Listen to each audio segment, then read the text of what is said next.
disease, rheumatoid arthritis, vitiligo, psoriasis, I don't know which one we will discuss today. And after these premises, this is a very important concept I want to share with you, which is the positioning of physiological regulating medicine.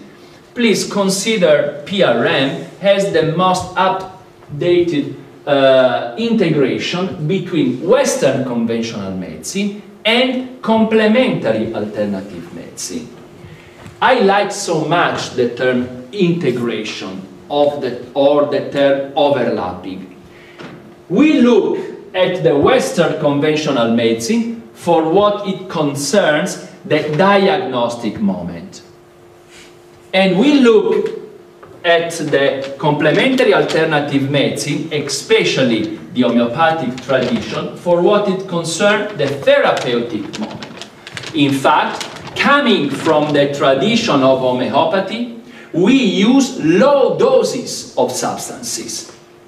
That is a typical aspect of homeopathy, but integration of the two approaches. Even by a pharmacological point of view, our medications can be considered as a bridge that connects molecular biology to the homeopathic science. In our medications, that can be also complex medication, multi-component medication, you will find some natural substances that come from the homeopathic pharmacopoeia. For instance, plants, arnica, arnica montana, nux vomica, and so on. Minerals, argentum nitricum, arsenicum album, or animal derivatives, apis or lacases. Besides two typical substances, biological molecules that come from molecular biology, neuropeptides, cytokines, hormones, and growth factors. These are the typical substances of low-dose pharmacology. But please, I just want to underline a concept. These substances from homeopathic science work according to the homeopathic paradigm. Two principles, just to wrap up in 2 minutes. Not always substances follow the typical cure-dose response. That is, more substance you give to a cell or to a patient, bigger effect you can observe. Some substances, the homeopathic substances, nux vomica for instance, follow a B-phase trend. If you use in high dosage, you can observe an effect. If you use in a very diluted dosage, you observe an opposite effect. In homeopathy, we use poisons. Strychnine, it's nux vomica. Arsenicum, but we use in very low dose to have the inverting effect. Instead, when we use neuropeptides, cytokines, hormones, and growth factors, we don't follow the hormetic effect, the inverting effect typical of these substances, but we follow the physiological effect. They work only in one direction. Beta-estradiol work only in the direction of stimulate some cells just in that way. They don't invert the effect.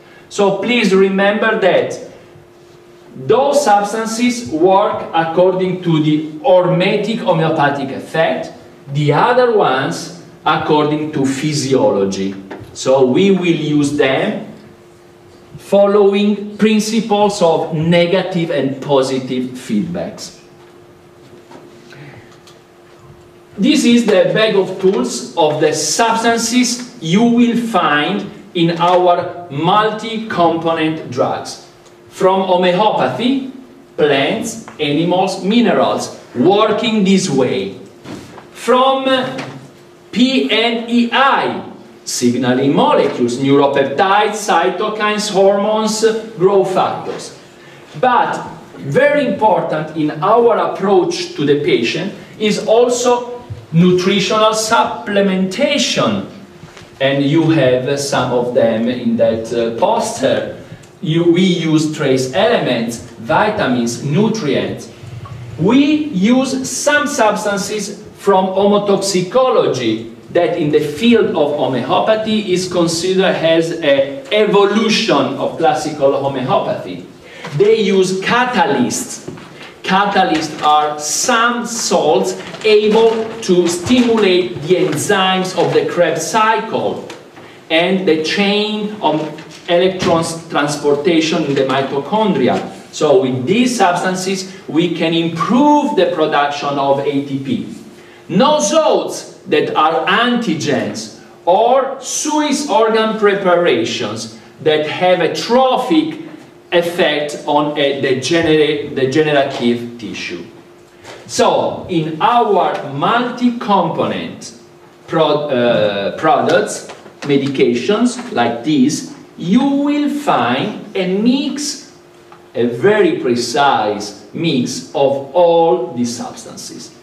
Today I will focus especially on the substances that we use from psychoneuroendocrine immunology and molecular biology. And these are the three roots of low-dose medicine. I can tell you that low-dose medicine, physiological regulating medicine, was born from the merging between molecular biology and PNEI. These are the two main roots of our medicine and was developed according to the research results in nanopharmacology. So, three words: molecular biology, nanopharmacology, psychoneuroendocrine immunology. We merge all the knowledge about these three parts. And we especially focus on the role played by the signaling molecules. And I'm arriving to the